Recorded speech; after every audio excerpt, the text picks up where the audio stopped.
personas los vamos a ir dando la bienvenida. Pero para poder respetar los horarios de los que estamos en timing, vamos a partir. ¿Ya? Lo primero, decirles o contarles un poco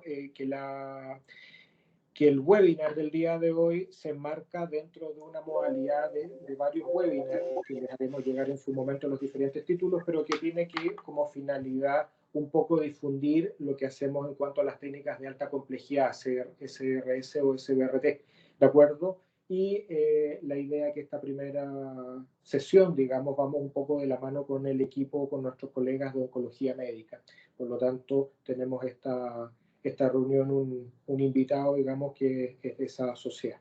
¿Listo? Esta primera sesión la titulamos Traspasando fronteras, el manejo sistémico y terapias ablativas en el paciente oligometastásico o en oligoprogresión. ¿De acuerdo? Y como les conté, en el fondo, la idea es ir avanzando un poquitito en difundir esta técnica o nuestras técnicas, y la idea es que el resto de las especialidades también un poquitito nos cuenten la visión. ¿De acuerdo? Vamos a dar un par de minutos para que se vayan conectando un poco más de personas. A medida como comentarios generales, la idea es que como estamos ocupando esta plataforma, punto 1, siempre tengamos los micrófonos apagados todos, ¿de acuerdo? El administrador los va a ir pudiendo silenciar, ¿de acuerdo? Y lo segundo es que siempre mantengan las cámaras apagadas. Un poquitito eso es para disminuir el lentecimiento de la velocidad. De hecho, los que no estemos presentando también, el organizador, digamos, el administrador de la plataforma nos sugirió eso. Por lo tanto, a medida que vayamos entrando y saliendo, vamos a ir apagando y prendiendo las cámaras. Todas las preguntas, la idea es que las hagan llegar a través del chat, ¿de acuerdo? Cosa de que al final, en la ronda de casos clínicos y de preguntas, podamos revisar. ¿De acuerdo? Yo voy a apagar un minuto antes de cumplir las 18:35 para dar paso a la primera presentación. Ese es un webinar de las enfermedades metastásicas.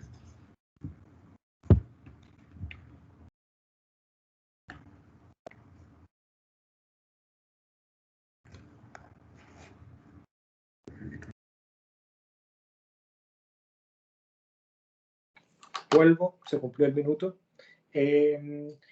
Entonces, Jaime, por favor, cuéntanos o confírmanos que estás en línea. Sí, estoy en línea. Fantástico, una voz de más allá. Entonces, mire, tengo el agrado ahora de pasar a presentar la primera charla. El primer tópico lo presenta Jaime Ana Balón Toá. Jaime es médico cirujano en la Universidad de Chile.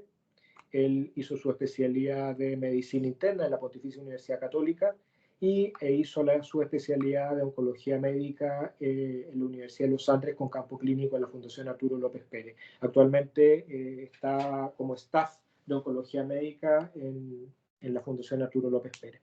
El tópico que nos va a hablar Jaime hoy día un poquitito es traernos el input del mundo de la oncología médica a nosotros, y se titula Actualización en la definición y manejo del paciente oligometastásico con oligoprogresión u oligorrecurrencia, definiciones, estudio, manejo sistémico y la perspectiva de la oncología médica. ¿Listo? Adelante, Jaime. Gracias, Roberto. Gracias por la invitación y es un agrado poder estar con ustedes, sobre todo con gente que fue profe mía durante la beca, que veo que está conectada en el chat, y otros que han sido becados míos en su rotación de oncología médica. Voy a ver si puedo compartir la pantalla.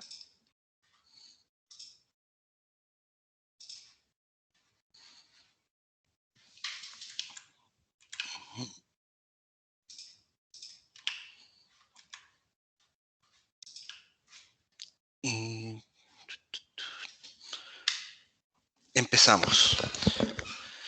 Bueno, como me presentó Roberto respecto al tema de mi presentación, es la actualización en la definición y manejo del paciente oligometastásico con oligoprogresión u oligorrecurrencia.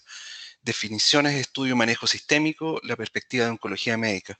La verdad es que es un tema, es un título bastante amplio, y un poco para acotarlo al tiempo y y poder servir como introducción al resto de los expositores. En el fondo vamos a hablar de definiciones, estudio y manejo sistémico y una mirada desde la oncología médica. Como introducción, este concepto de oligometástasis es una forma de ampliar el espectro de la enfermedad del cáncer metastásico. El concepto fue acuñado en 1995 en una editorial del JCO por Hellman y Weizelbaum, que en el fondo este último ha sido, en el fondo por lo que me ha tocado revisar, el concepto de oligometástasis, enfermedad oligometastásica y el tratamiento dirigido a la metástasis y el trabajo de una vida, ¿ya? Desde ese momento empezamos a hablar de oligometástasis. Esto se corresponde con una tercera alternativa a la explicación de cómo se llega a la enfermedad diseminada o la enfermedad sistémica. Tenemos primero la teoría de que la diseminación del cáncer es un proceso ordenado y secuencial, una concepción más parecida a la de Halsted inicialmente, donde el tumor primario pasa necesariamente por los linfonodos y luego a las metástasis. Después, siguiendo por el lado del cáncer de mama, Fischer propone que el cáncer es una enfermedad sistémica desde su nacimiento. Las metástasis están presentes desde el inicio de la enfermedad, por muy pequeño que sea el tumor. Una concepción más bien binaria, o soy metastásico o no lo soy. Y finalmente este nuevo concepto nos agrega que existen tumores que adquieren la capacidad de generar metástasis en forma parcial, dando metástasis limitadas tanto en número de órganos como en órganos comprometidos, y nos da un aspecto más bien continuo. ¿Se escucha? Jaime, perdona que te interrumpa, es que no están pasando las diapositivas.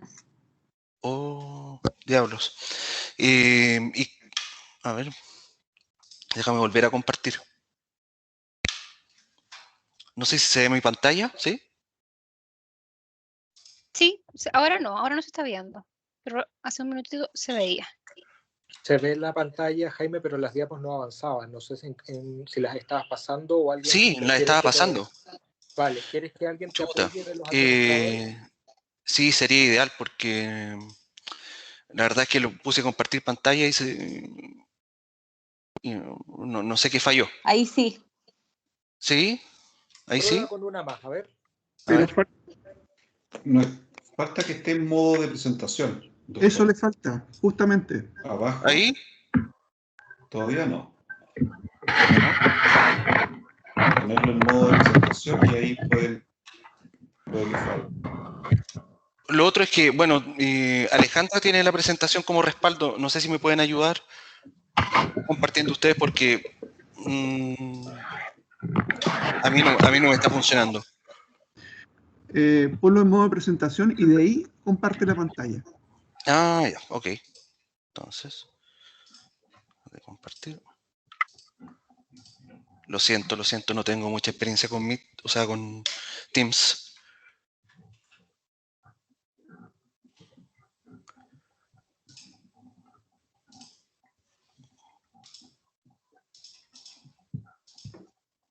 ¿Ahí? ¿Se ve que avancen o no? Ahí sí, ahí está. Ah, Ahí excelente. Perfecto, solucionado, Jaime, gracias. Ahí Excelente. está Jaime. Listo. Bueno, están las diapositivas que probablemente no vieron, pero en el fondo es algo que de lo cual ya les contaba. En el fondo, la oligometástasis es parte nos ayuda a comprender mejor el concepto de la metástasis como un continuo, donde los tumores adquieren la capacidad de generar metástasis en forma parcial. Porque si vamos digamos, al origen de la metástasis, vemos que hay distintos procesos que están mediados por distintos programas celulares, como la destrucción de la membrana basal, la transición epitelio-mesenquimática, la intravasación, la extravasación y finalmente la colonización. ¿Ya? El proceso de metástasis es sumamente ineficiente. Las células tumorales circulantes son detectadas en muchas enfermedades sin que haya metástasis porque este proceso de la transición mesenquimoepitelial y la colonización es un proceso muy difícil. ¿Ya? Encontramos con otro concepto que es el concepto de semilla y suelo, ¿ya? Respecto a que hay nichos u órganos donde se pueden establecer las metástasis y en otros no. En 1995, cuando se escribió este artículo, ¿era posible curar la enfermedad metastásica? Y la verdad es que ya habían reportes de resección de metástasis hepáticas en cáncer colorectal, resección de metástasis pulmonares en sarcomas, en carcinoma de células renales y cáncer colorectal. Y ya se estaba haciendo radiocirugía de las metástasis cerebrales. Aquí vemos una serie de pacientes que se trataron con metastasectomía pulmonar en distintas histologías. Ya vemos las curvas de sobrevida como llegan a una sobrevida estimada de 40% a 10 años para enfermedad metastásica, ¿ya? Y dependiendo de y cambia dependiendo de los factores de riesgo. Estos son factores de riesgo que van a estar descritos a lo largo de todos los trabajos y descripciones de la enfermedad oligometastásica, que es el tiempo libre de enfermedad, la presencia de linfonodos y el número y tamaño de la enfermedad, ¿no? También está la serie del Memorial, de Fong, donde muestra la sobrevida tras metastasectomía hepática en cáncer colorectal. Vemos que los factores de riesgo que inciden en la sobrevida son parecidos. Tumor nodos positivos, intervalo libre de enfermedad corto, más de un tumor, y en este caso el antígeno carcinoma embrionario muy elevado como marca de una gran carga de enfermedad. Ahora uno puede pensar, es decir, no lo sé, parece demasiado bueno para ser cierto. Y podemos preguntarnos, ¿el pronóstico mejora porque los tratamos o ya era bueno inicialmente? Y tenemos, digamos, la segunda generación, por decirlo de alguna forma, de la terapia ablativa, que ya no es cirugía, sino que es radioterapia altamente conformacional. Y tenemos este trabajo de Gómez, publicado en 2019, que la verdad es que son pocos pacientes, después vamos a conversar de por qué tuvo bajo reclutamiento, donde pacientes con cáncer de pulmón, no células pequeñas, oligometastásico, después de lograr respuesta con terapia sistémica, se consolidaba con terapias locales, tanto radioterapia como cirugía. Y vemos cómo cambia tanto la sobrevida libre de progresión como la sobrevida global. Y este trabajo, que seguro lo analizarán más en detalle los expositores que vienen a continuación, que es el COMET, que es un fase 2, donde ingresan múltiples tumores, múltiples histologías, y donde se demuestra que hay un beneficio en la sobrevida libre de progresión y sobrevida global. Hay gente que todavía sospecha o duda. Vamos a ver más adelante en qué vamos y qué cosas nos falta para convencernos. De un disclaimer, yo creo en el concepto de oligometástasis y ahí les voy contando cuáles son las precisiones que uno haría desde la oncología médica. Entonces aparece la terapia dirigida a las metástasis, que es la herramienta que aparece con el concepto de OMD o enfermedad oligometastásica. La pregunta es la curación, que es la principal oportunidad o esperanza que nos brinda el reconocer esta forma de enfermedad. Por otro lado, desde el punto de vista de la oncología médica, nos permite prolongar la sobrevida y optimizar el uso de terapia sistémica, limitar toxicidades por terapia sistémica con descansos de quimio, por ejemplo, o retrasar un cambio de línea. Ahora, otra pregunta, ¿es posible transformar la enfermedad polimetastásica en oligometastásica y que la terapia ablativa sea una enfermedad, un tratamiento que modifica la conducta de la enfermedad? Definiciones, y aquí tenemos el problema de los límites. Aquí, cuando estaba pensando en este tema, me vino a la mente esta paradoja, que es en qué momento un montón de arena deja de serlo, ¿ya? Que una paradoja y un ejercicio de pensamiento que habla de qué hacer, cuándo poner los límites en cosas que son continuas, ¿ya? Y respecto a esto, lo más nuevo o concreto que tenemos para definir la enfermedad oligometastásica, que está definida de distintas formas en la literatura, es un consenso hecho entre miembros de ESTRO y ASTRO, que se publicó el 2020 en la revista Verde.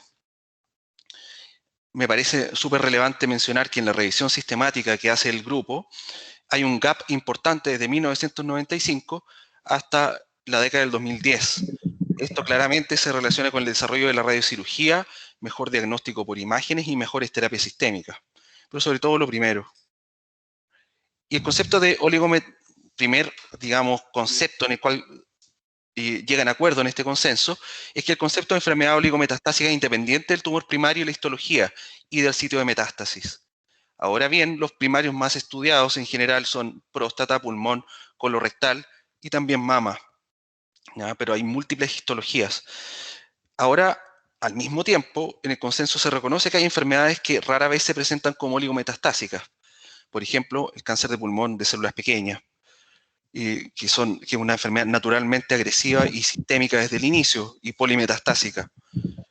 También hay sitios de metástasis más estudiados que otros, como pulmón, hígado y los linfonodos, pero no son definitorios de enfermedad oligometastásica, y nos encontramos con casos especiales donde es difícil que se dé este fenómeno cuando hay compromiso de serosas como pleura y peritoneo y las meninges, donde el compromiso es más bien difuso.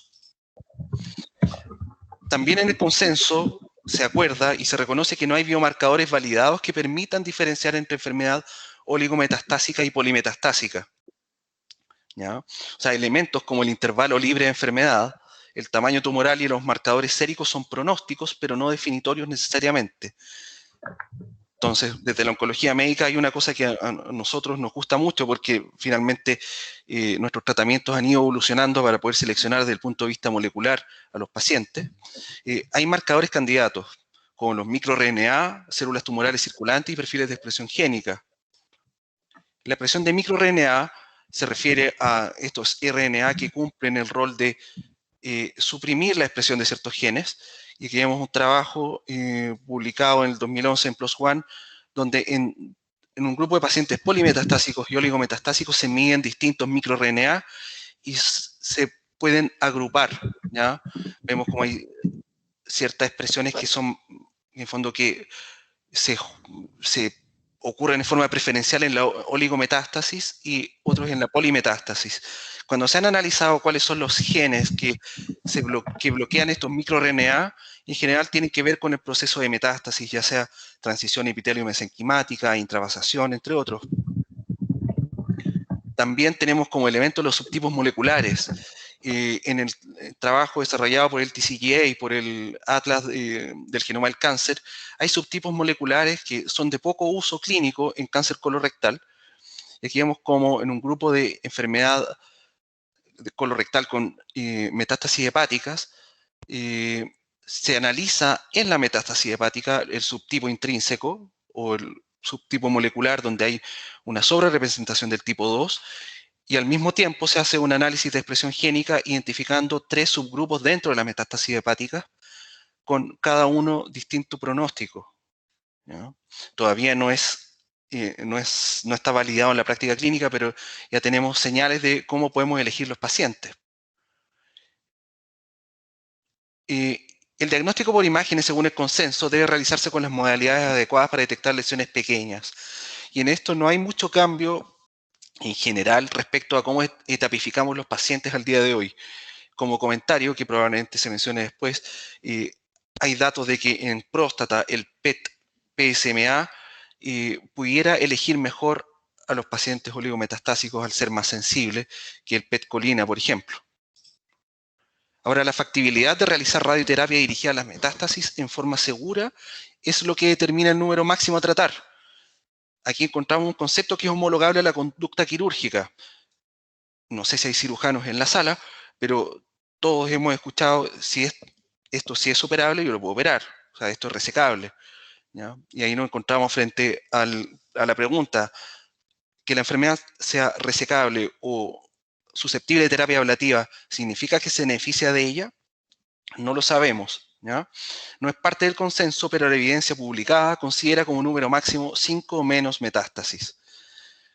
En mi opinión, creo que por lo menos tratar hoy en día menos de 5 o menos metástasis es razonable. Tratar más que eso debería ser en un ensayo clínico. Y en el entusiasmo no podemos olvidar de que nos vamos a encontrar con muchos pacientes donde la enfermedad micrometastásica y la diseminación sistémica todavía va a jugar un rol. Además, ¿qué cosa me llama la atención? Que el número de metástasis es el principal elemento diagnóstico. Entonces estamos en una especie de tautología, ¿ya? Pero eso es por el momento. Los desenlaces relevantes para la toma de decisiones a incluir en los ensayos clínicos son la sobrevida global, sobrevida libre de progresión, el control local, la toxicidad, y esto es muy relevante, que es la calidad de vida, los outcomes reportados por los pacientes, y desde mi punto de vista de la oncología médica, los cambios en la terapia sistémica, permitir cambio o mantención de una línea e incluso descanso de quimioterapia u otras modalidades de terapia sistémica. Y hay datos en un estudio fase 2, que es el ensayo Oriole, donde se sugiere que se podría diferir el inicio de la terapia de supresión androgénica en cáncer de próstata oligometastásico. Clasificación y registro. Tenemos que identificar grupos y generar datos. Un consenso o una clasificación hecha a través de un consenso de la ESTRO y la EORTC, publicada en el Lancet Oncology el año pasado, que comparten muchas personas con el grupo que hizo el consenso anterior, definen 5 preguntas que nos permiten clasificar a la enfermedad oligometastásica. Como veíamos en el título, tenemos oligometástasis, oligoprogresión, oligorrecurrencia, hartos términos que nosotros los ocupamos en el día a día y que tienen distintas definiciones. La idea para poder generar conocimiento y poder unificar las prácticas es tener ciertas definiciones, y este es un súper buen comienzo. Las 5 preguntas son si esta enfermedad tiene una historia de polimetástasis previa, si tiene una historia de oligometástasis previa, el tiempo libre de enfermedad, que se define como límite los 6 meses, y si se encuentra en tratamiento sistémico al momento del diagnóstico. Finalmente, la pregunta de si hay lesiones progresando en imágenes también es relevante. Este es el algoritmo que ellos plantean, y aquí está con las preguntas puestas, que lo hace más fácil de leer. Cuando enfrentamos el diagnóstico de un paciente oligometastásico, la primera pregunta es si tiene una historia de polimetástasis o no tiene historia de polimetástasis. Si no tiene historia de polimetástasis, estamos frente a la enfermedad oligometastásica genuina, ¿ya? Que puede ser de nuevo, si es que no tiene historia previa, o puede ser una recaída oligometastásica, ¿ya? Si esto ocurre en terapia sistémica, es una oligorrecurrencia, una recaída de oligorrecurrencia, y si no está en terapia sistémica, es una oligorrecurrencia en recaída, y depende si hay lesiones progresando en imágenes, es una oligopersistencia u oligoprogresión, ¿ya? Si no está progresando, es una oligopersistencia, y si está progresando, es una oligoprogresión. También tenemos en la enfermedad de novo, que consideran la enfermedad sincrónica comparada con la enfermedad metacrónica, y en la enfermedad metacrónica tenemos la oligorrecurrencia o la oligoprogresión. Y este es el concepto que es interesante, que es la enfermedad oligometastásica inducida, que es con la que yo personalmente he tenido más contacto, ¿ya? Que son los pacientes donde tú inicias terapia sistémica y logras llevarlo a un estado oligometastásico por número, ¿ya? Y después de eso, si la recaída ocurre durante la terapia sistémica o no, si es una oligorrecurrencia, o si está progresando en imágenes, es una oligopersistencia o una oligoprogresión. Aquí hay ejemplos. Cuando aquí tenemos una enfermedad sincrónica oligometastásica de novo, el tumor primario, y 2 metástasis pulmonares contralaterales. Una oligorrecurrencia metacrónica, donde tenemos el primario tratado, y recurre el primario y 2 metástasis más, siguen siendo 3 lesiones. O una oligoprogresión metacrónica, que esto ocurre en tratamiento sistémico. Esto ocurre más de 6 meses, ¿ya? En el fondo empieza con terapia sistémica y aparecen, y ahora tenemos 3 lesiones. La recaída tiene que ver con paciente que tuvo una enfermedad oligometastásica y ahora vuelve a cumplir criterios por número, ¿ya? La recaída o repeat, ¿ya? También la oligoprogresión, que ocurre cuando hay terapia sistémica activa, o la oligopersistencia. Y la enfermedad oligometastásica inducida, ¿ya? Que es este paciente que debuta como polimetastásico y que somos capaces de llevarlo con terapia sistémica a un estado oligometastásico con, en teoría, clones que son resistentes a la terapia y que tendría beneficio, como vimos en algunos trabajos mencionados, la ablación de estas lesiones remanentes. Ahora, ellos proponen un modelo dinámico de enfermedad con transición entre distintos estados, desde oligometastásica de novo a recaída, a una enfermedad polimetastásica que se puede inducir en oligometastásica. Para poder darle sustento a este marco teórico, necesitamos más datos, porque esto es algo que hacemos ocasionalmente en la práctica clínica, pero, queremos evidencia, queremos un randomizado fase 3, que es lo que todos esperamos. Ahora, no es fácil realizar un randomizado fase 3, sobre todo en este tema.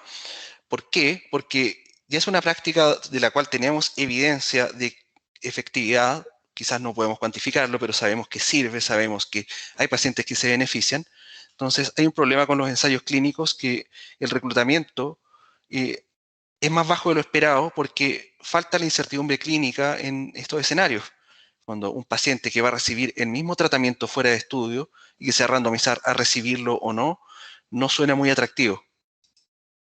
Ahora, los randomizados fase 3 no son la única forma de evidencia, como todos sabemos, y a mí me parece que esta iniciativa, que es OligoCare, que es un estudio observacional prospectivo europeo multicéntrico, es el camino. De hecho, yo comentaba con algunos amigos radioterapeutas que preguntaba si alguno de nuestros centros está participando. Por lo que yo sé, no. Espero equivocarme. Y si no estamos participando, quizás es una buena oportunidad. Ahora, respecto a la terapia sistémica, aquí vemos un oncólogo médico analizando el algoritmo, y esto depende del escenario, ¿ya? En la enfermedad oligometastásica genuina, sí es posible el tratamiento local con intención curativa, si somos capaces como equipo de lograr ablación completa de la enfermedad, ya sea R0 o con terapia de radiocirugía, lograr dejar sin enfermedad viable. Consideremos la terapia sistémica cuando está indicada en forma adyuvante, ¿ya? Ahora, en la enfermedad oligometastásica inducida, que es posterior al tratamiento ablativo, considerar mantener la línea de tratamiento sistémico. Ahora, una cosa que es muy interesante y atractiva es considerar caso a caso la posibilidad de descanso de terapia sistémica, de acuerdo a calidad de vida y tipo de tratamiento, ¿ya? Esto sobre todo para los citotóxicos. Ahora, en el caso de terapia hormonal, terapia target o inmunoterapia, hay que ir viendo caso a caso, porque muchas veces son terapias que no afectan tanto la calidad de vida. De todas formas, estos casos requieren discusión multidisciplinaria y evaluación individualizada. Ahora, un poco de palabras al cierre, y vemos cómo Alberto Plaza nos dice que había esperanza. Mi visión desde la oncología médica es que es claro que existe un grupo de pacientes con enfermedad metastásica que se benefician de terapia dirigida a la metástasis. Dentro de nuestra práctica clínica diaria, se propone y se hace en ciertos escenarios. Ahora, los tratamientos que tienen indicación tumor agnóstica o independiente de la histología, hay que ser prudentes para extrapolar los datos. Por ejemplo, el COMET es un estudio multitumoral, pero hay ciertos tumores que están más representados que otros. Y ya tenemos casos como predictor de respuesta a inmunoterapia, la carga mutacional tumoral, que era muy promisoria, se fue cayendo en la medida que se fue acumulando data de que no era tan buen predictor en distintas histologías, ¿ya? Ahora, necesitamos biomarcadores que nos ayuden a elegir a los pacientes que se benefician de terapias ablativas. Puede que haya pacientes que consideramos polimetastásicos, según la concepción actual, que puedan beneficiarse. Y al revés, no todos los tumores con 5 o menos metástasis son enfermedad oligometastásica, porque estamos hablando de una enfermedad distinta, con una biología distinta, que no hemos sido capaces de traducir en marcadores de uso práctico que nos permitan hacer esto en forma habitual. Ahora, la posibilidad de mantener líneas de tratamiento sistémico o incluso suspenderlo es algo beneficioso para el paciente y su calidad de vida. Y esto incluso puede impactar favorablemente en el uso de recursos, en una era donde, sobre todo la terapia sistémica, se asocia a una toxicidad financiera que puede ser G4 o G5, ¿ya? Donde tenemos tratamientos que cuestan varios millones de pesos al mes y que pueden mantenerse por años. Eso es lo que quería compartir con ustedes. Muchas gracias por la invitación. Muchas gracias, Jaime. Y sorteaste muy bien los problemas técnicos del principio. Tuviste un bonus track de 5 minutos. ¿Ya? Oigan, siguiendo, como les estaba comentando, la idea es que ocupemos la plataforma, vamos apagando siempre los micrófonos, lo hicimos perfecto en esta parte, las preguntas las vamos reservando y las vamos compartiendo por el chat, y vamos a pasar a la segunda presentación, ¿de acuerdo?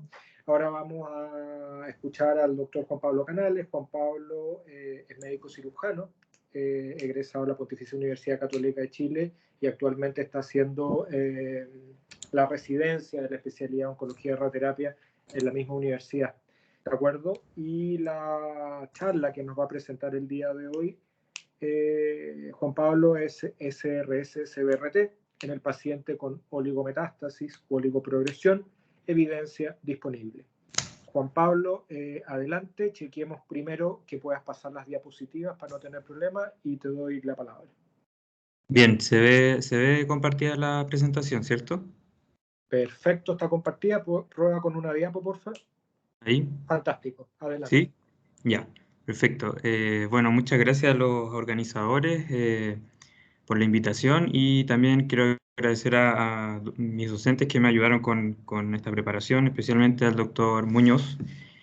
Bueno, y los objetivos de esta presentación o lo que deberíamos saber al final de todo esto es tener bien claro el concepto, lo vamos a repasar rápidamente, que ya lo vimos en la presentación anterior. Vamos a ir a analizar la evidencia focal en oligometástasis y evaluar el rol de la SBRT en estos pacientes y finalmente nombrar algunos estudios que vienen a futuro.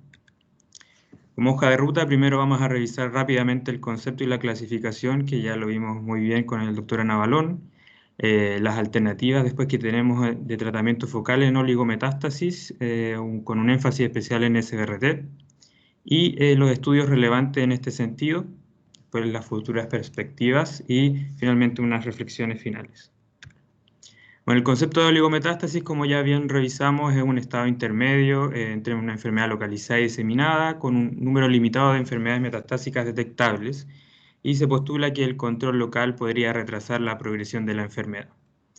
Además, también está este concepto de oligoresistencia o oligopersistencia, que la enfermedad resistente a la terapia sistémica se puede beneficiar también de una terapia de consolidación. Todo esto publicado en el 95, como en esta editorial que todos conocemos. El consenso que habló el doctor también, un consenso que nos ayuda a algunas ideas generales, principalmente que el concepto de oligometástasis es independiente del sitio del tumor primario y del sitio de la metástasis, que aún no hay ningún biomarcador validado para esto, para diferenciar entre poli y oligometastásico, que además se postula que el tratamiento focal debe ser seguro para el paciente y este estado más bien dinámico que la enfermedad polimetastásica puede convertirse en oligometástasis. Esto es lo mismo del consenso con el Guckenberger, que en el fondo postula estos 9 subtipos de enfermedad oligometastásica, dependiendo si es oligo al debut, oligorecurrencia, oligoprogresión o oligopersistencia en el fondo.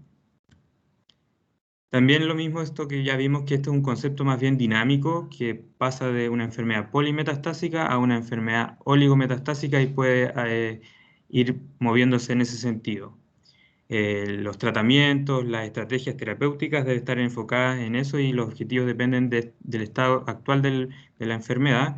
Y hacer esta como clasificación o ordenar un poco el concepto ayuda a la mejor interpretación y comprensión de este fenómeno y facilita después la comparación y el diseño de estudios a futuro. Bueno, entrando un poco más en la materia del tratamiento de la enfermedad oligometastásica, tenemos una amplia oferta de terapias focales disponibles para esto, siendo la alternativa histórica la cirugía, que parece ser una alternativa bastante prudente si tenemos un paciente con un único sitio de enfermedad, en este caso, por ejemplo, en el pulmón. Sin embargo, si el paciente progresa con varias lesiones pulmonares en ambos pulmones y en algún otro órgano, la cirugía parece un poco más mórbida y hay otras alternativas que nacen, como la terapia ablativa percutánea, la radiofrecuencia, por ejemplo, o la crioterapia, que parecen una alternativa bastante prudente en estos casos. Sin embargo, se queda corta en caso de, por ejemplo, metástasis cerebrales o metástasis en órganos intraabdominales en vísceras huecas. Y en ese contexto surge, o más bien la SBRT o la SRS parece una alternativa bastante prudente en estos pacientes. Bueno, un poco definir el concepto de SBRT rápidamente. Es un tratamiento de radioterapia de alta complejidad que requiere alta precisión. Es la utilización de altas dosis por fracción en un número limitado de fracciones. Y para llevar a cabo estos tratamientos se requieren, o tienen más bien altos requerimientos técnicos. Se necesitan expertos en el área, algunas especificaciones como simulación con 4D o algunos sistemas de inmovilización e imágenes de verificación confiable.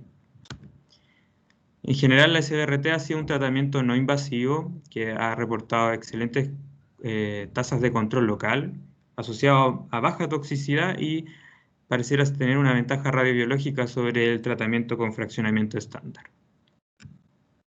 Bueno, ahora vamos a revisar un poco la evidencia que tenemos disponible para tratar pacientes con enfermedad oligometastásica. Este gráfico que vimos en el fondo muestra la evolución de las publicaciones en relación a este tema, viéndose que en la última década está la mayor cantidad de estudios retrospectivos y prospectivos, y en los últimos años los estudios fase 2 que tenemos disponibles. Para enfrentar un poco la evidencia en relación a este tema, podemos dividir los estudios en dos. Estudios más bien que son agnósticos al sitio del tumor primario, o que no discriminan en el fondo, como el COMET, y después podemos revisar algunos ejemplos de estudios que son más bien orientados según el sitio del tumor primario.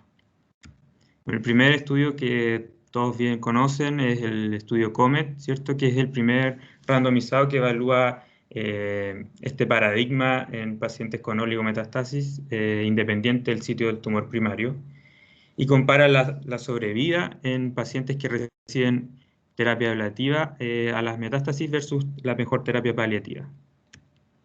El esquema de este tratamiento: se reclutaron pacientes de hasta 5 metástasis de cualquier sitio de tumor primario y se randomizaron a Standard of Care, que incluía radioterapia paliativa a los sitios sintomáticos y quimioterapia según la decisión del tratante, y otra rama de la intervención, que es lo mismo más SBRT a todas las lesiones conocidas. Y el outcome primario de este estudio es la sobrevida global, y otros outcomes secundarios son la sobrevida libre progresión, la calidad de vida, toxicidad y control local. Se reclutaron un total de 99 pacientes, un estudio multicéntrico de Norteamérica y de parte de Europa y Australia. En general, aquí están las características de los pacientes, fueron en general bien balanceadas. Solo cabe destacar que el grupo de SBRT tenía mayor cantidad de pacientes con origen prostático de su cáncer. En relación a los resultados principales del estudio, como bien ya se mencionó, la sobrevida global fue mejor en el grupo que recibió SBRT, con una mediana de sobrevida de 50 meses versus 28 meses en el grupo estándar. Y lo mismo pasaba con la sobrevida libre de progresión, fue mejor en el grupo que recibió SBRT con 11,6 meses versus 5 meses. En relación a la toxicidad, el grupo de SBRT tuvo mayor toxicidad aguda, grado 2 o mayor. Hasta un 28% de los pacientes experimentó algún tipo de toxicidad, comparado con el 9% del grupo control. Y cabe destacar también que 3 pacientes en el grupo de SBRT presentó toxicidad grado 5, o sea, muerte por el tratamiento. Al hacer el análisis estadístico versus el grupo control, no había diferencia de estadísticas, pero en el grupo control no había pacientes que tuvieron esta complicación. En general, esto se definió como eventos que fueron probables, posibles o definitivamente relacionados al tratamiento, a la SBRT en este caso. Otros outcomes relevantes es la calidad de vida, que en ambos grupos fue similar, sin diferencias. La tasa de control local fue mayor en el grupo de SBRT y la terapia sistémica fue similar en ambos grupos. En relación a la seguridad del tratamiento de la SBRT en pacientes con oligometástasis, tenemos este estudio recientemente publicado, que es un fase 1 que evalúa, bueno, la seguridad obviamente, y se reportaron un total de 50 efectos adversos grado 3 o 4. No se reportaron efectos adversos grado 5 en este estudio. De estos efectos, 18 fueron posiblemente asociados a la SBRT y finalmente solo 8 fueron atribuibles al tratamiento. 2 fueron una neumonitis y una úlcera gástrica, fueron grado 3 reportados de forma aguda, y el resto, los otros 6, fueron más bien reportados después de 180 días. Y cabe destacar que en esta tabla, como pueden ver, no se reportaron una dosis limitada, una toxicidad limitada por dosis en el fondo, no tuvieron este inconveniente con SBRT.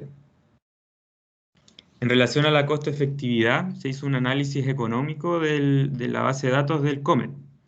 Se utilizó un umbral de un ISER de $100.000 por cual y ganado, y en resumen, la SBRT fue costo-efectiva en este análisis, ocupando el sistema canadiense de salud como base del modelo de Markov.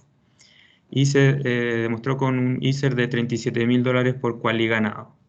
Este quali variaba de forma significativa con el número de metástasis tratadas y si el paciente recibía terapia sistémica. Bueno, ahora vamos a revisar un poco más rápidamente, en el fondo, algunos estudios sitio específico que dependen en el fondo del origen del tumor primario. Uno de estos, bueno, los principales tumores que han sido estudiados, estos es el pulmón, próstata y en hígado, o sea, en cáncer de colorectal con metástasis en hígado. Vamos a ver el estudio de Gómez, que es este estudio que evalúa la terapia de consolidación local en pacientes con cáncer de pulmón o células pequeñas etapa 4 que tengan 3 o menos metástasis y sin progresión después de la primera línea de terapia sistémica.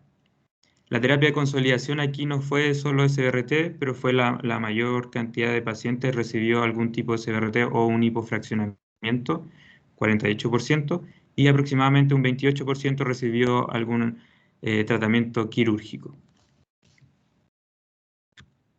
Resultado de este estudio, el primer reporte en el Lancet mostraba una sobrevida libre de progresión, una mediana sobrevida libre de progresión de 11,9 meses versus 3,9 meses para el grupo de control, que es el grupo de mantención.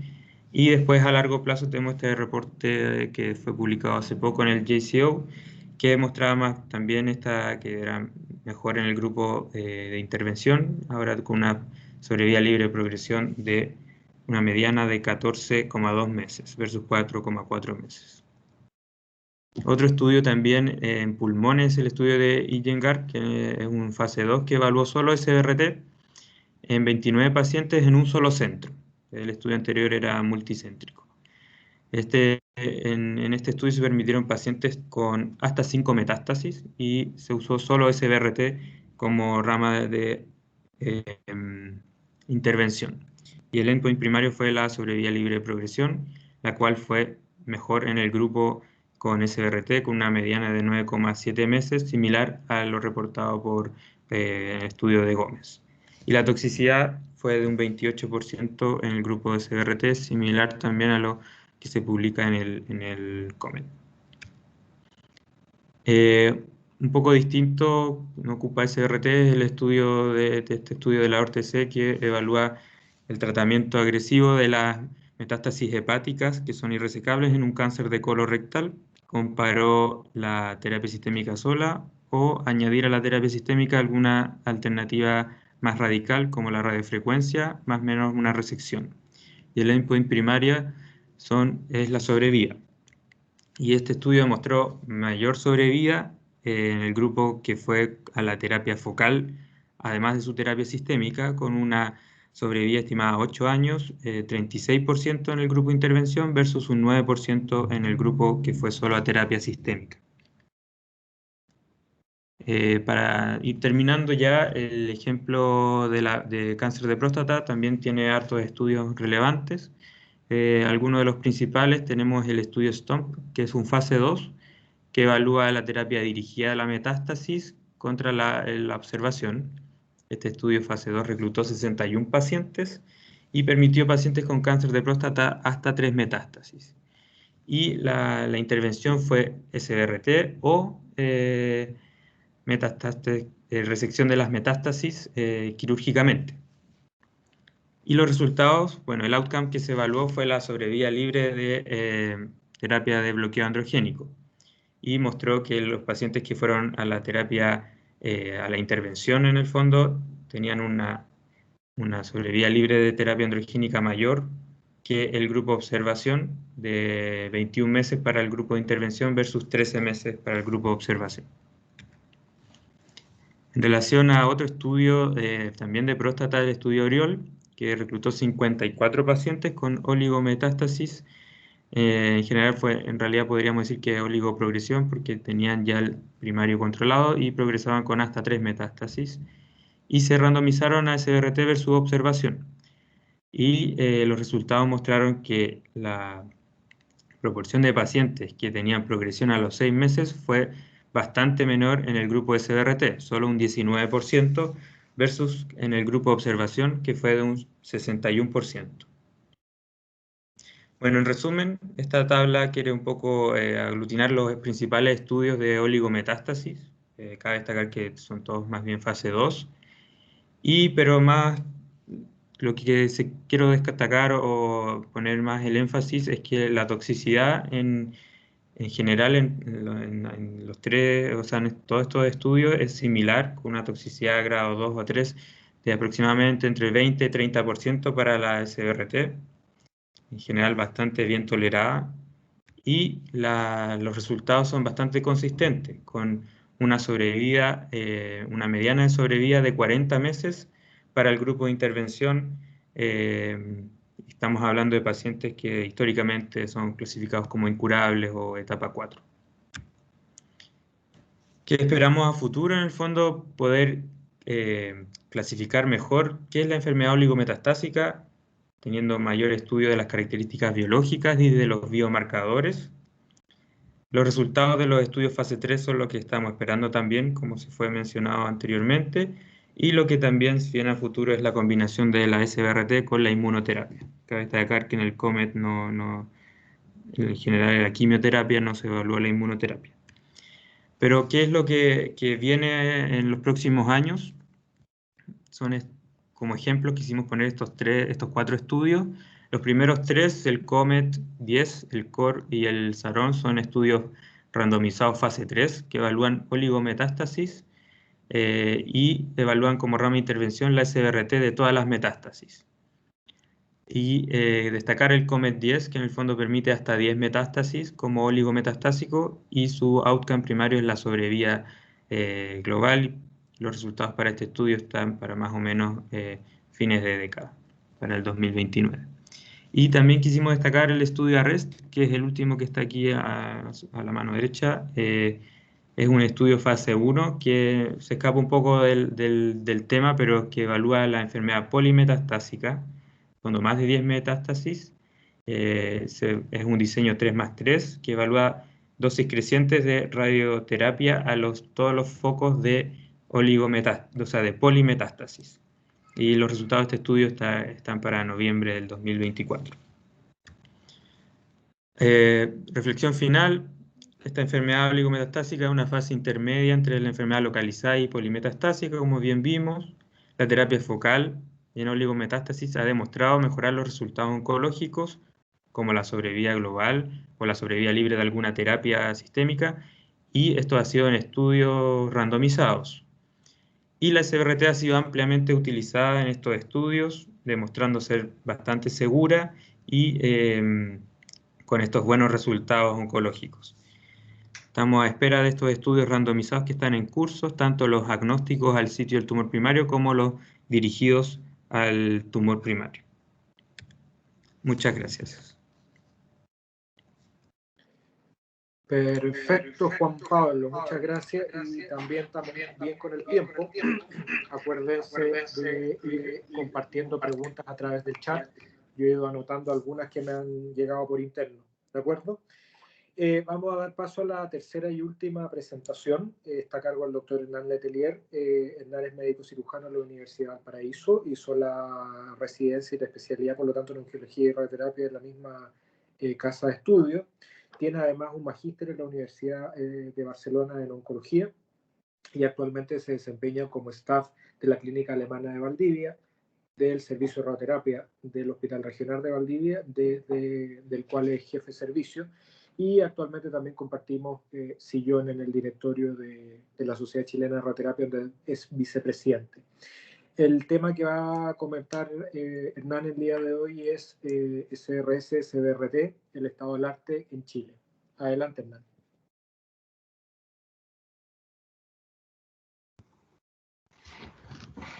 Hola, buenas tardes.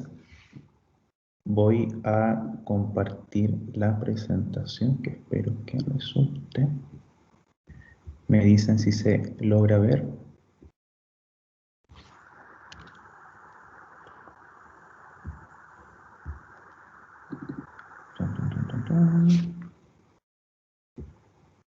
A ver.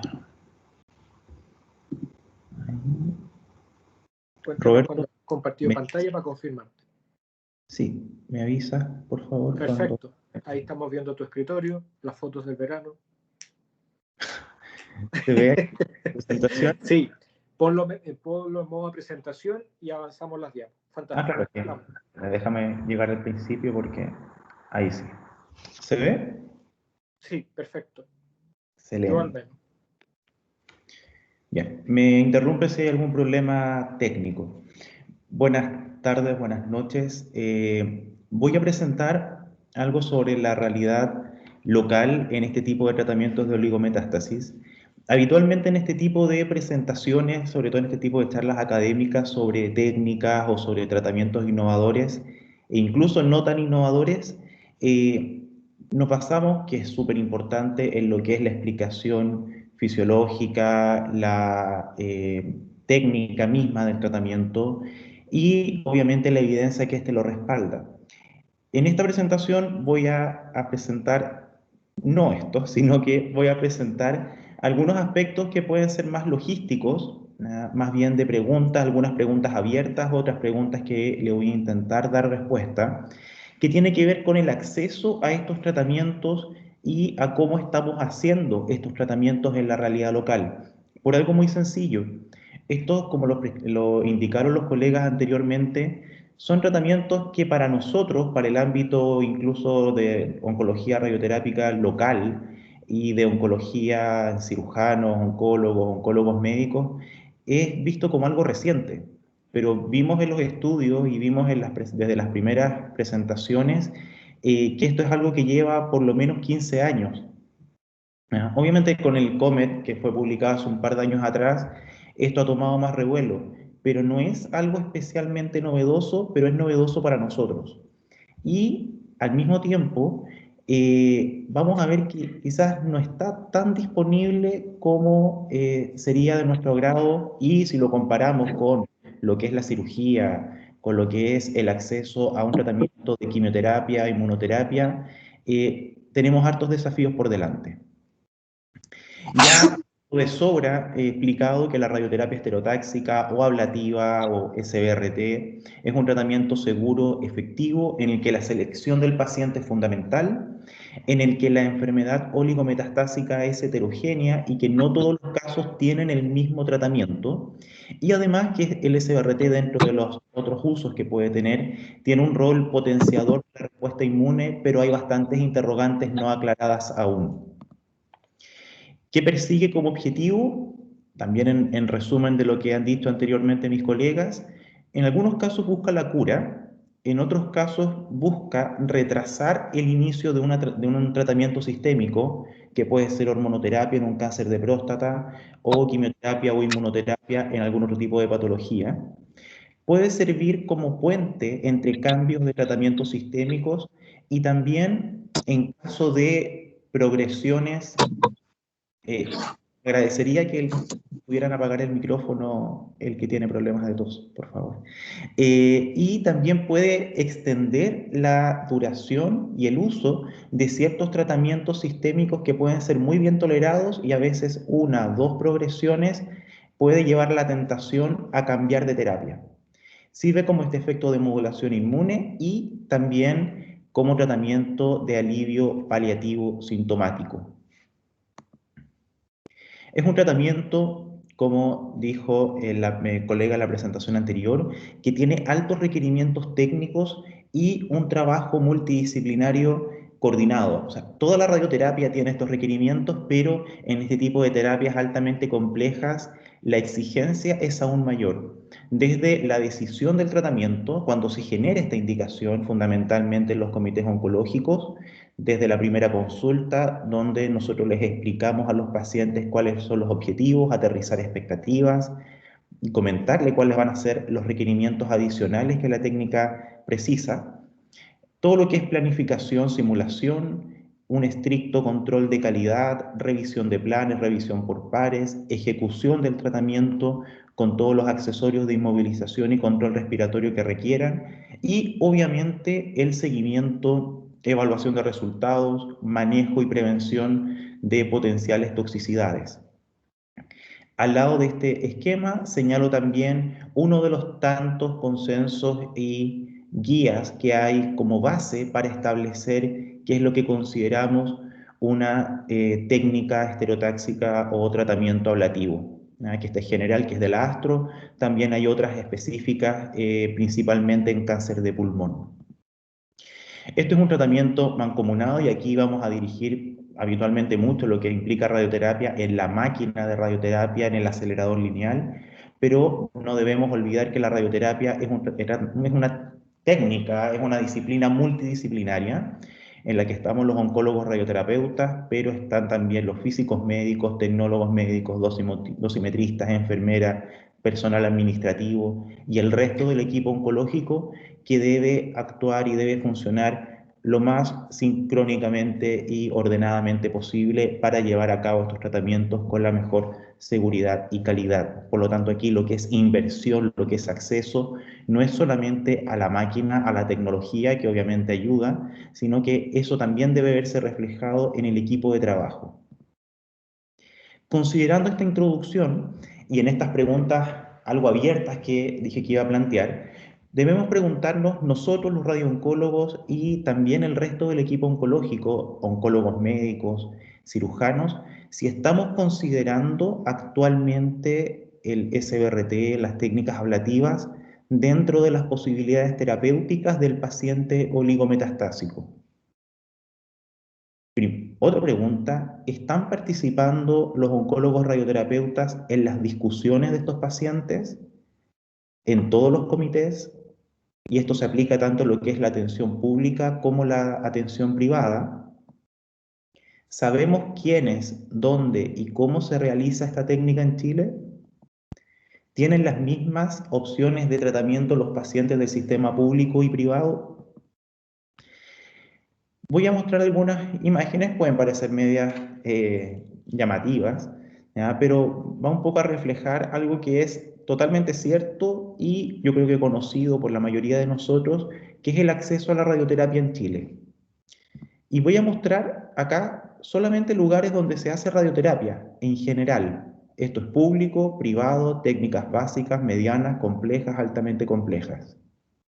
Antofagasta, en la zona norte, mucha concentración en la zona centro, centro-sur y en el extremo austral, Punta Arenas.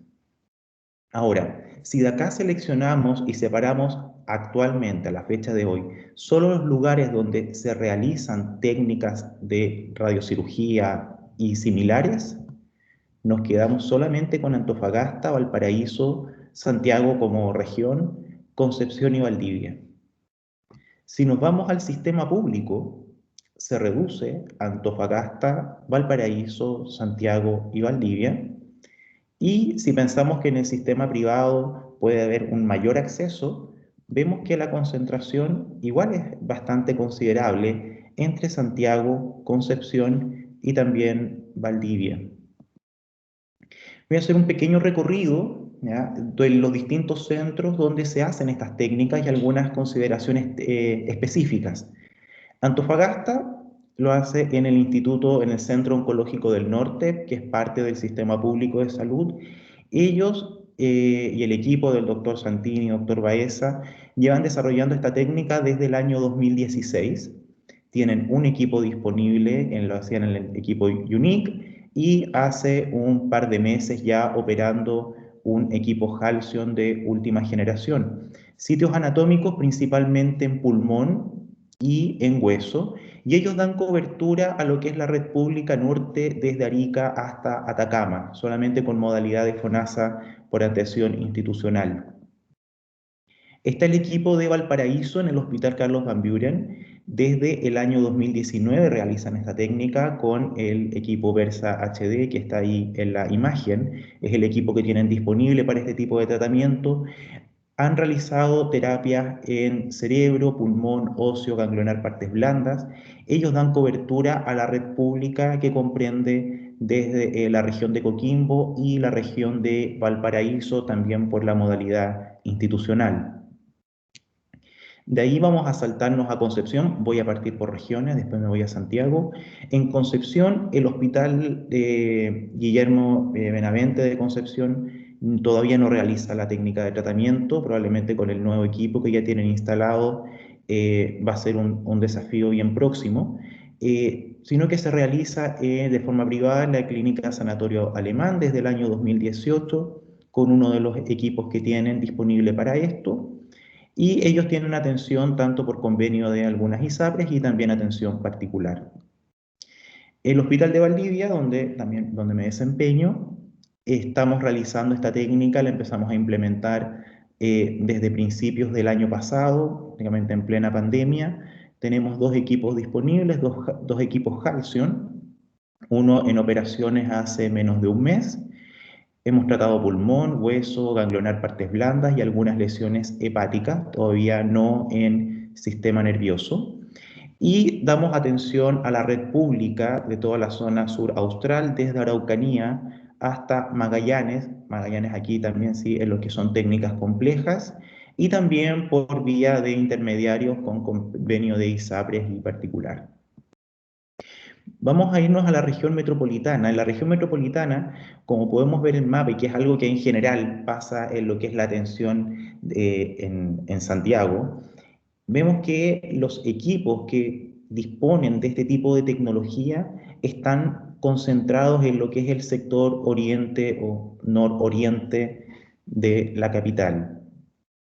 En esto tenemos en el sistema público el Instituto Nacional del Cáncer, centro que desde el 2019 realiza esta técnica con uno de sus equipos, el Trilogy, y uno próximo a funcionar, que está en proceso de terminando sus instalaciones. Han realizado tratamientos en cerebro, pulmón, óseos, ganglionar. Ellos dan atención por modalidad pública a lo que es parte de la red metropolitana. Sabemos que muchas de ellas se externaliza a atención externa, valga la redundancia, y también dan cobertura a los casos complejos de O'Higgins y de Maule.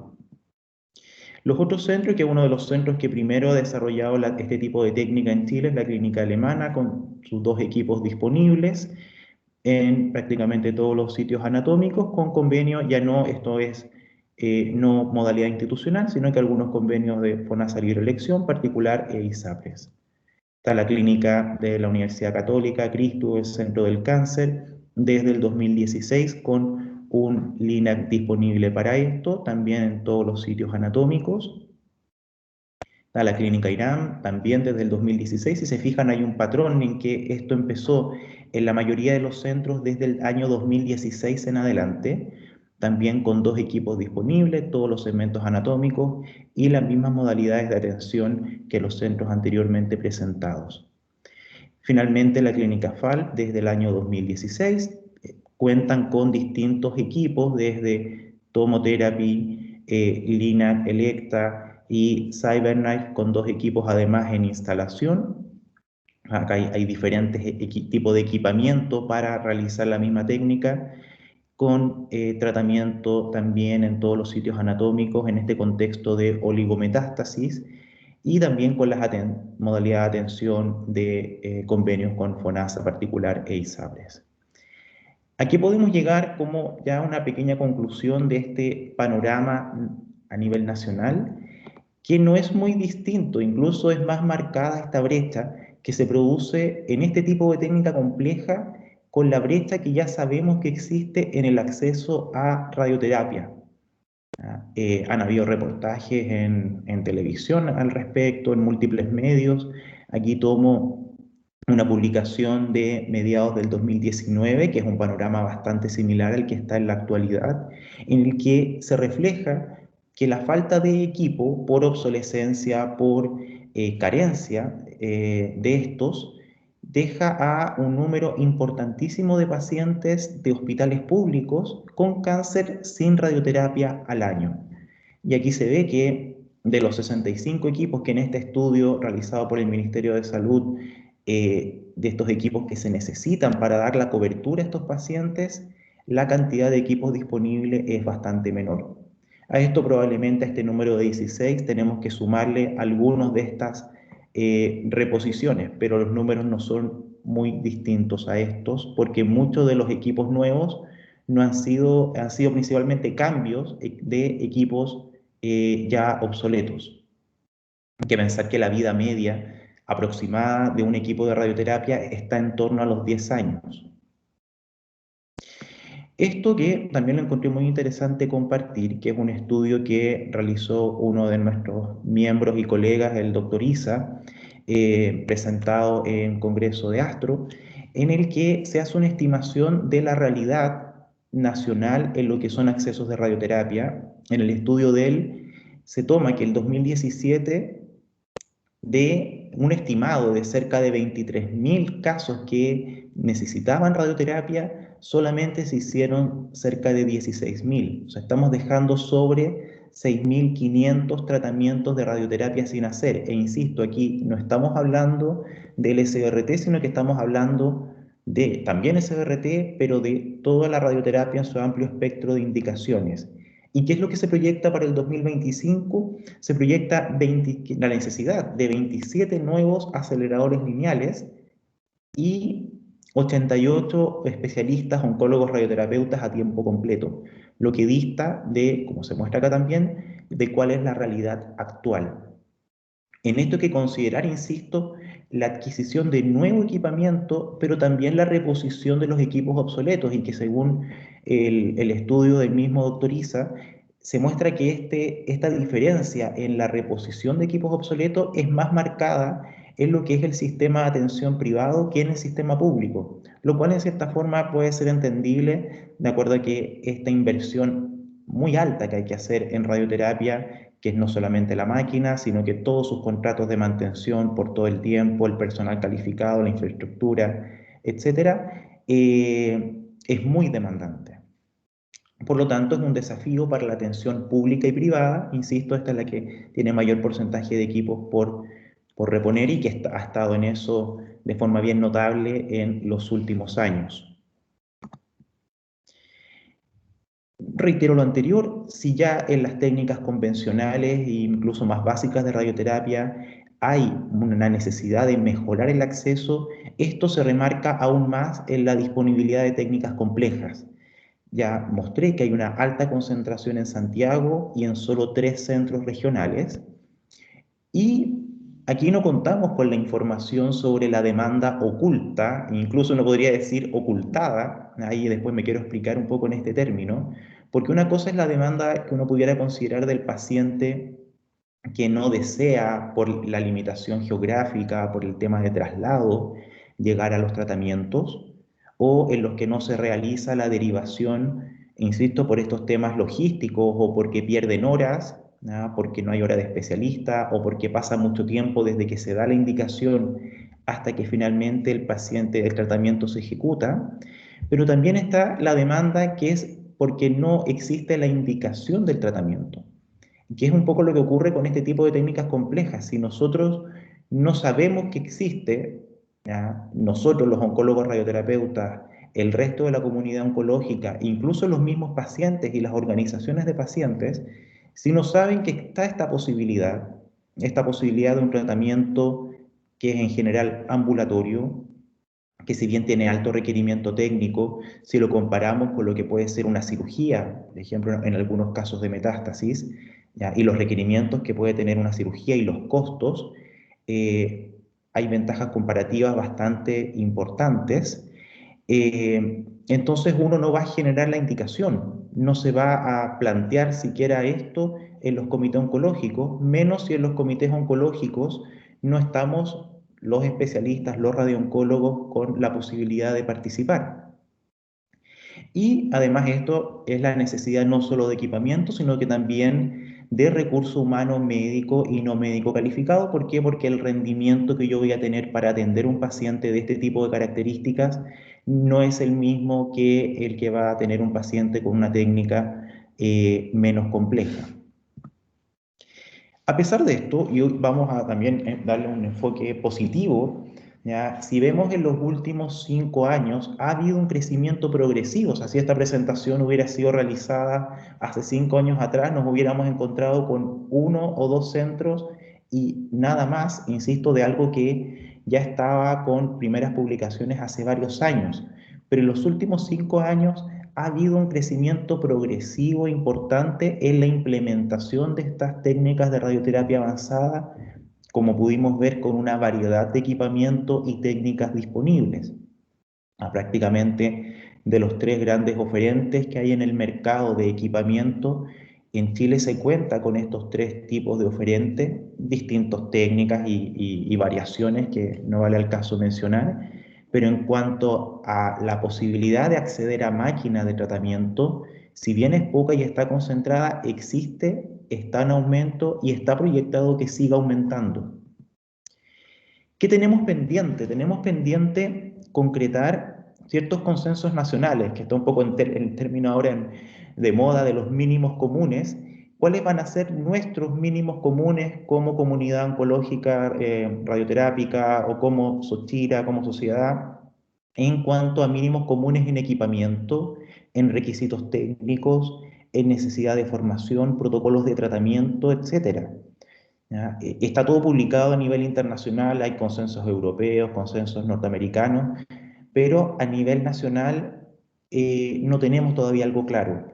Han habido obviamente avances, de esto por el Instituto de Salud Pública ha liderado mesas de trabajo en las que se nos ha también solicitado la participación, pero habitualmente también un poco la burocracia en generar este tipo de consensos no siempre va de la mano del mismo desarrollo tecnológico, y eso es lo que tenemos a una vez que ahora que ya está esto más visible, poder acelerar el paso. Y además se va a producir... Fernando, 2 minutos para terminar. Voy muy rápido. Nuevas posibilidades con reposición de equipamientos en el sistema público, y ahí está la importancia del Plan Nacional de Cáncer, y además ciertos cambios que han ocurrido en la codificación de estas técnicas. El Plan Nacional de Cáncer, por todos conocido, que busca pasar de la situación actual de la red oncológica de estos 7 centros, algunos más complejos y otros estándar, a llegar a que prácticamente todas las regiones tengan su servicio de radioterapia, algunos de complejidad estándar, otros más complejos y otros altamente complejos. Probablemente la duda que vamos a estar planteando aquí, que si la meta del 2028 efectivamente se va a cumplir, considerando todo este contexto de pandemia de COVID-19. En cuanto a las codificaciones, y esto ya para ir terminando, hasta el 2018, o sea, hace muy pocos años atrás, esta técnica de radioterapia ablativa estereotáxica sencillamente no existía para la codificación FONASA. Y en general, todo tipo de técnica compleja no estaba considerada, sino que todas las codificaciones y los costos estaban asociados a un diagnóstico, y solamente separaba lo que era paliativo. No había apoyo financiero en el sistema público para este tipo de tratamiento, sin valores de referencia que muchas veces se ocupan para lo que es atención privada, y por lo tanto menor acceso y protección financiera para los pacientes. Esto el 2019, y aquí hay un trabajo de muchas personas, sobre todo de directivas presentes y pasadas de la Sociedad de Radioterapia, en el que estos códigos tan complejos se simplificaron a 9 códigos de tratamientos con radioterapia, con valores bastante más actualizados. Se incorporaron acá por primera vez el concepto en codificación de técnicas complejas. Ya no existía esta distinción de curativo-paliativo, por lo tanto también se abre esta opción para pacientes oligometastásicos. La protección financiera solamente en las patologías GES nuevas, está pendiente avanzar esto a las patologías GES más antiguas, y una valorización algo más acorde a la realidad, pero con algunas limitaciones. Y esto el año 2021, hace muy poco, se simplificó aún más a 4 códigos, en el cual todo lo que es técnica compleja, radiocirugía, SBRT, SAR, como lo queramos llamar, tiene una sola misma codificación. Esto es tremendamente importante, se simplifican los códigos, ya no hay distinción si se hace en un tipo de equipo u otro, y se actualizan los valores de referencia. Si bien esto es un avance notable y también de cierta forma va a estimular la inversión en este tipo de tratamiento, hay un montón de costos que están asociados a estas técnicas y que no se consideran: la necesidad de PET o resonancia, la instalación de fiduciales, la participación muchas veces de otros especialistas, como es un caso mío de un paciente en el que hay que instalar fiduciales por vía percutánea con un radiólogo intervencionista, y todos estos valores no están internalizados y obviamente eso los absorbe el sistema de salud o el mismo paciente muchas veces. Por lo tanto, tenemos tareas desde nosotros, los radiooncólogos, en mayor formación, en liderar el avance técnico en nuestros equipos de trabajo, en la participación activa de los comités oncológicos, y aquí las videoconferencias han tenido un rol importante, que colegas incluso de Santiago o de regiones puedan participar en comités y no necesariamente trasladarse a las ciudades o regiones que no cuentan con especialistas. Ser súper importante y riguroso en la selección de pacientes, esto tampoco es para dárselo a todo el mundo de acuerdo a la evidencia disponible, y generar trabajos colaborativos para tener nuestra propia información y publicaciones. Del resto de los especialistas, oncólogos médicos, cirujanos oncólogos, también informarse del beneficio de estas terapias. Parte del objetivo de este ciclo de charlas va orientado a eso: presentar los casos en comité, saber dónde y cómo se pueden derivar a los pacientes, y finalmente derivar a los pacientes que se consideren candidatos de acuerdo a las redes y convenios de atención disponibles. Y a nivel de los prestadores de salud públicos, ojalá, y en esto la sociedad civil tiene un rol importante, procurar el cumplimiento de las metas del Plan Nacional de Cáncer, mejorar la formación de especialistas y profesionales y la coordinación de las redes oncológicas para derivar oportunamente los casos que requieran estas técnicas complejas y disponer de los recursos asociados a ello. Y también a nivel de atención privada, mejorar y aumentar la inversión en equipamiento moderno, ojalá expansión de atención a regiones o generar convenios de atención, y en esto suena medio trillado, pero nunca está de más reforzar la importancia en esto de la colaboración público-privada que este tipo de técnicas tan complejas y de difícil acceso pueden tener. Muchas gracias por la invitación. Me pasé yo creo un par de minutos, pero espero haber cumplido el objetivo. Muchas gracias, Hernán. Sí, fue un par de minutos, pero no te preocupes. Oigan, vamos a pasar ahora a la parte de casos clínicos en honor al tiempo y para mantener el esquema que hemos seguido. Vamos a darle el paso, la oportunidad de compartir a Jaime, a Navalón. ¿Ya?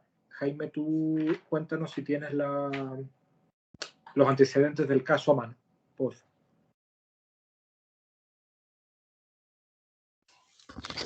Hola, espero no repetir los errores del pasado y que esto funcione.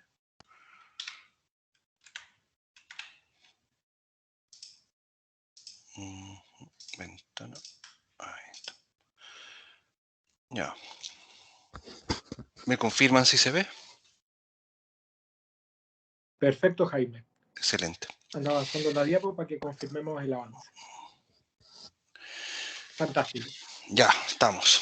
Entonces, esta es LPP, una mujer de 45 años, no es una paciente mía, una paciente que aprovecho de agradecer al equipo de Oncología Médica de la Fundación López Pérez, que me compartieron, y un caso súper bonito que yo lo conocí siendo becado.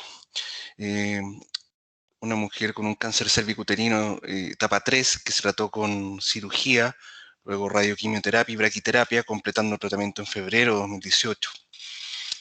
En octubre se diagnosticó una metástasis costal en el cuarto arco izquierdo única, se corroboró con una biopsia y se trató con radiocirugía. con 35 Gray en 5 fracciones, en BMAT, en noviembre de 2018.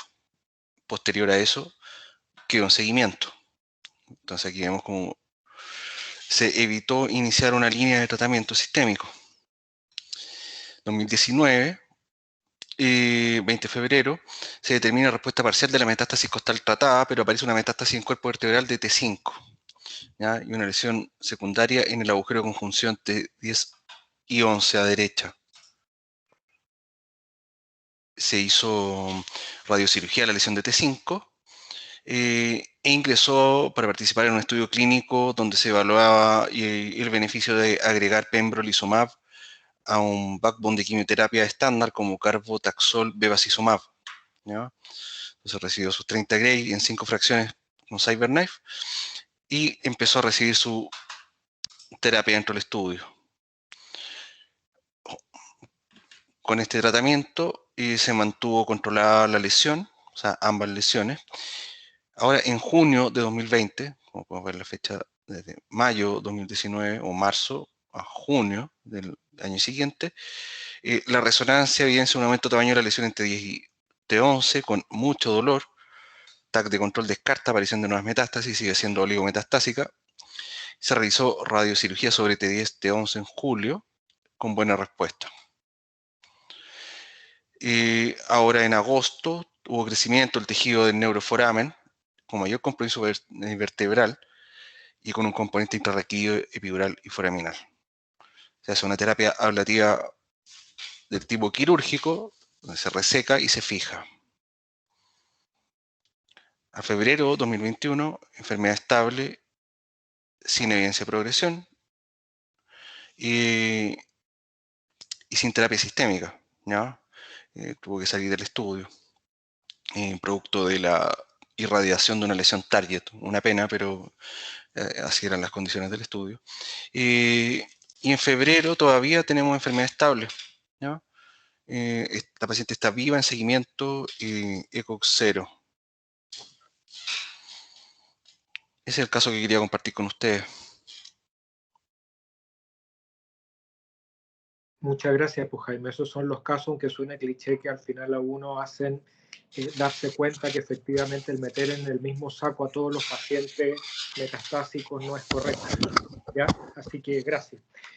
A ver, en honor a la hora, vamos a pasar a la parte de preguntas ya para ir cerrando. Hay algunas que han llegado de manera directa.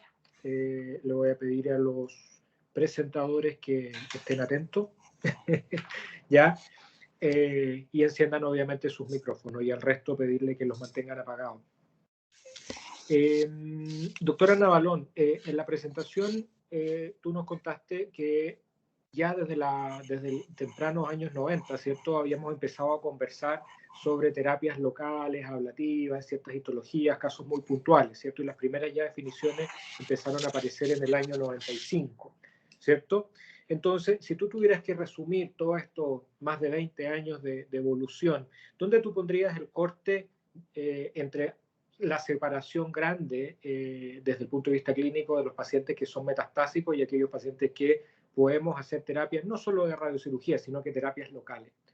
A tu juicio, ¿dónde estaría esa separación, esa línea que separa lo blanco de lo negro, digamos? Oye, ¿tú te refieres como a un momento en la historia o algún elemento? No, elementos clínicos en los cuales tú dirías, mira, sabes que en este comité yo como equipo tratante, yo como tratante diría, impulsaría más bien el manejo con terapias locales, sean quirúrgicas, sean ablativas, sea radioterapia, versus prolongar otros cambios de línea, digamos. Ya, mira, no tengo una respuesta como precisa, pero estoy pensando qué cosas hacen cambiar la conducta. Primero, la sobrevida de los pacientes oncológicos en general y los metastásicos en particular ha ido sostenidamente aumentando, no necesariamente porque las terapias sistémicas sean mucho mejores, sino que porque los cuidados de soporte también son mejores. Y todos los que trabajamos bueno, como internista, uno en servicio de urgencia, en UCI, todos hemos visto y vivido el nihilismo médico respecto a la enfermedad metastásica, como todos hemos escuchado alguna vez, oye, ¿para qué hacen tanto si este paciente se va a morir igual? O sea, es un triste clásico. Entonces, yo creo que la mejoría de los resultados, tanto por terapia sistémica, cuidados de soporte, digamos, el cambio cultural de conocer pacientes oncológicos en buenas condiciones, han impulsado este cambio, ¿ya? Obviamente la tecnología nueva, la radioterapia altamente conformacional y la cirugía mínimamente invasiva o digamos tener una UCI de respaldo para sacar pacientes con cirugía compleja, también ayuda. Y también, ¿sabes qué? Yo creo que es muy importante la conversación entre disciplinas. A mí me ha tocado ver, tanto en mi formación como en mi trabajo, que tanto los cirujanos como los radioterapeutas saben mucho de terapia sistémica y oncología en general, no solo médica, y eso enriquece mucho la discusión. Y finalmente es parte de la gracia de los comités.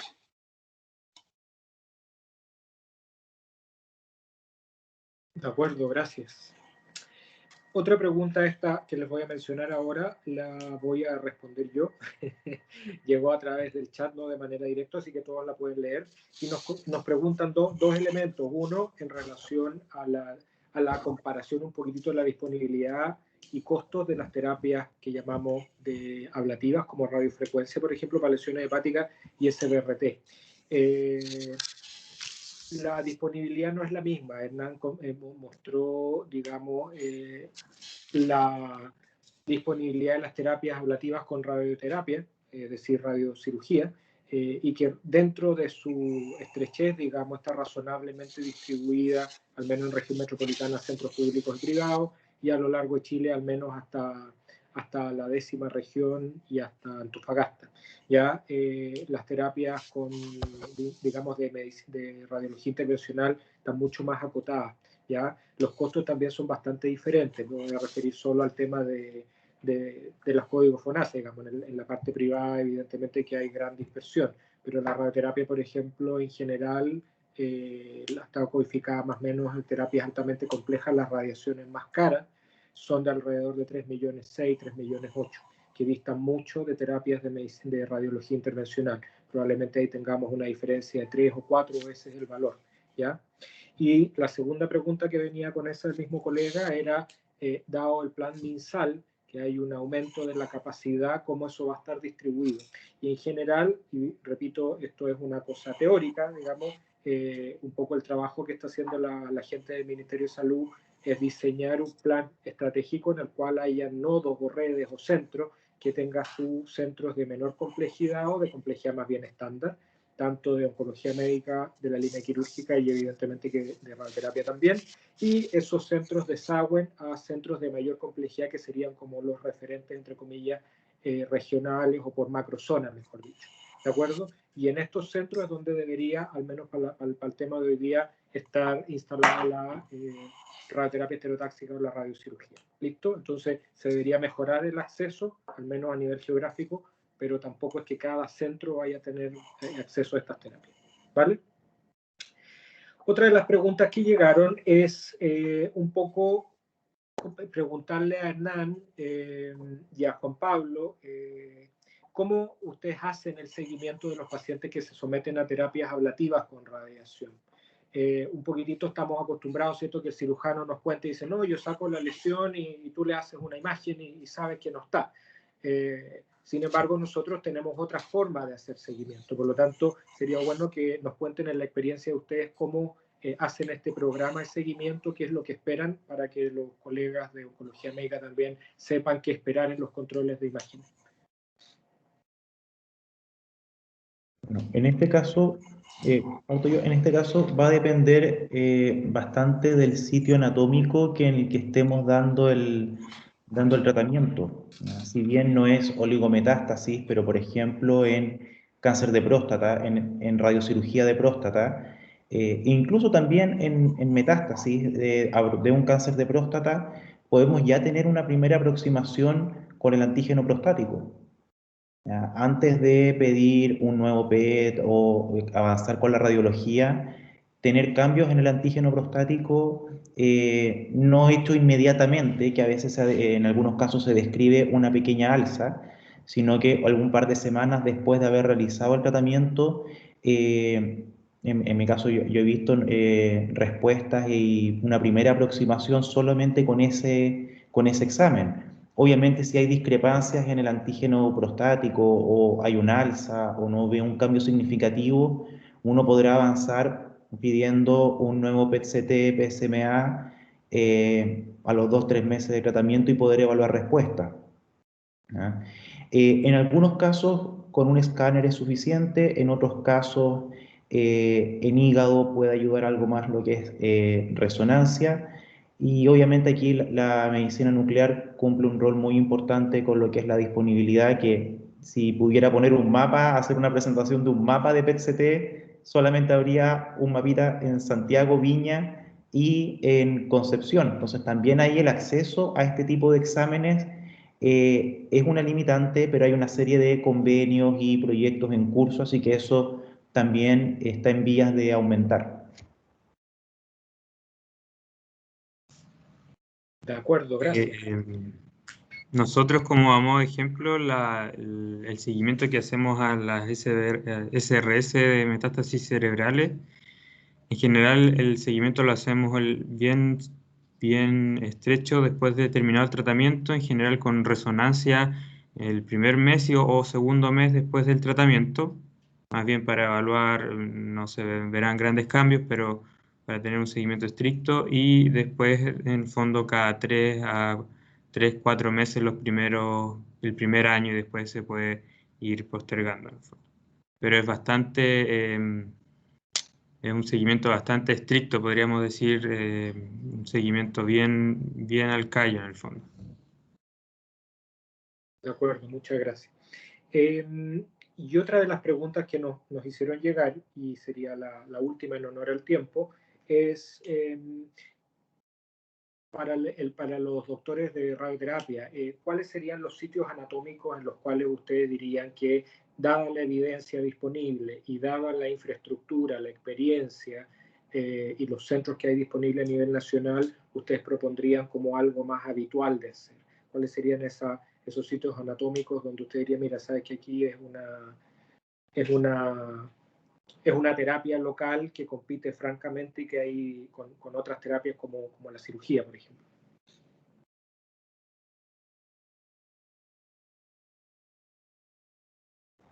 Comienzo. Bueno, aquí hay dos formas de ver sitios anatómicos. Yo voy a entender acá como sitio anatómico como el sitio donde está la metástasis, ¿ya? Porque otra pregunta y otro mundo que también Juan Pablo y a Jaime mostraron es el tumor primario, ¿ya? Pero en caso del sitio anatómico de la metástasis, una ventaja que incluso se ha demostrado también en tratamientos con intención curativa y que se aplica a lo que es metástasis es en cáncer pulmonar, ¿ya? En el SBRT de pulmón, de lesiones que muchas veces no son asequibles a la cirugía, como las lesiones que son muy centrales, o en algún pulmón dañado, ya producto de enfisema, por ejemplo, o ciertas adenopatías mediastínicas, que también en este contexto de paciente oncológico y sumado ahora en este contexto de pandemia en el que mucho acceso quirúrgico y de rehabilitación y de UCI está bastante limitado, ha abierto y ha hecho resurgir el interés por este tipo de técnicas menos invasivas y técnicamente factibles. Yo por lo menos, no sé si mis colegas van a destacar otra, yo en este caso destacaría las lesiones en pulmón y, bueno, y también hueso. ¿Ah? Y hay ya casuística, hay grupos, colegas que han publicado incluso eso, de experiencia de SBRT, radiocirugía, en lesiones en vértebra, por ejemplo, que es como un tratamiento dentro del manejo multidisciplinario, junto con el equipo quirúrgico, plantear la opción de tratamiento con radiocirugía en el caso de lesiones en óseas vertebrales.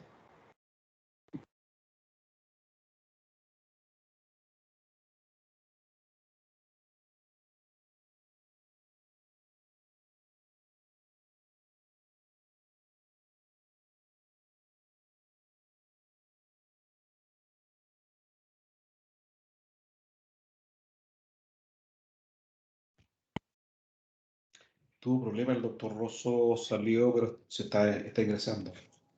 Esperemos un ratito, por favor. Pero alguno Hay de una los, mano levantada de Pablo Muñoz. sí, alguno de los colegas, Juan Pablo, Jaime, que quiera continuar la respuesta o la experiencia que tienen en la Católica, ¿cuáles son los sitios que ustedes más tratan?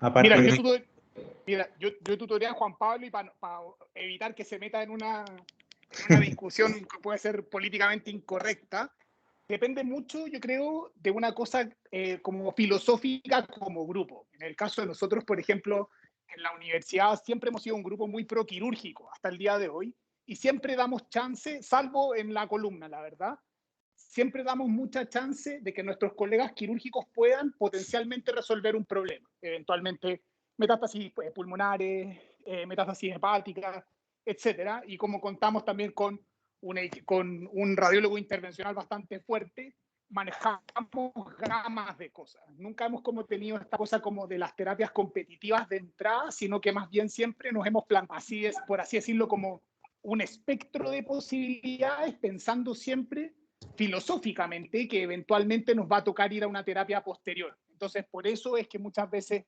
aplazamos ir a radiación en un cierto momento y eventualmente dejamos para más adelante terapias ablativas toda vez que podamos hacerlo. Si no, eventualmente optamos por radiación de principio. Gracias Pablo. Pablo Muñoz, que es staff de la Clínica UC, también, bueno, especialista en radiocirugía hepática, complementó la pregunta. ¿Te estaba supliendo un rato, Roberto? Sí, los temas técnicos uno se tiene que ir acostumbrando. Gracias Pablo por el aporte. Así que eso, yo al menos no tengo otras preguntas y en vista del tiempo cumplido vamos a ir cerrando.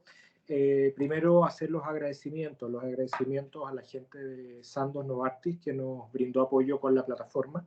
Ya aprendimos que hay que pulir algunos elementos para la próxima, pero desde ya los agradecimientos tanto mío como de las sociedades participantes. Por supuesto a nuestros colegas de la Sociedad de Oncología Médica, en especial al doctor Villanueva y a la Marcela Berrío. Ya no sé si finalmente Marcela está acompañándonos ahora porque tenía algunos problemas de conexión, pero ellos evidentemente como parte del directorio de la Sociedad de Oncología Médica nos brindaron el apoyo y la mano, digamos, para poder hacer esta organización, ¿ya? Y cumplir con el objetivo que no era solo hacer un trabajo técnico al interior de los equipos de radioterapia, sino más bien un poquitito compartir o pimponear estas definiciones nuevas que ya no son tan nuevas como nos dimos cuenta, ¿cierto? Obviamente agradecerle también a los presentadores. Siempre el hacer una presentación requiere tiempo, revisión de temas, preparar las diapositivas, el estrés, ¿cierto?, de la adrenalina de los minutos anteriores. Así que muchas gracias a Hernán, a Juan Pablo y por supuesto a Jaime, sobre todo doble a Jaime, que era un artista invitado acá, ¿ya? Y por supuesto a los organizadores del directorio de la Sociedad de Radioterapia y en especial a la Valentina y a la Claudia, que esta sesión les tocó quedarse tras bambalinas, pero que hicieron un trabajo súper intenso, con flyer, organizaciones, temas, tópicos, llamadas, etc. ¿Ya? Así que muchas gracias a todos, dejar los invitados ya para las próximas sesiones.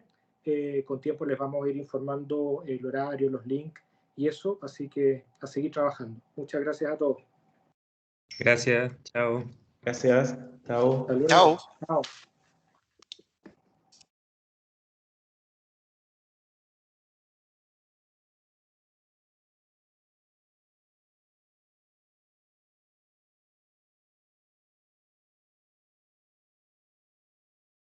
Mauro, la grabación.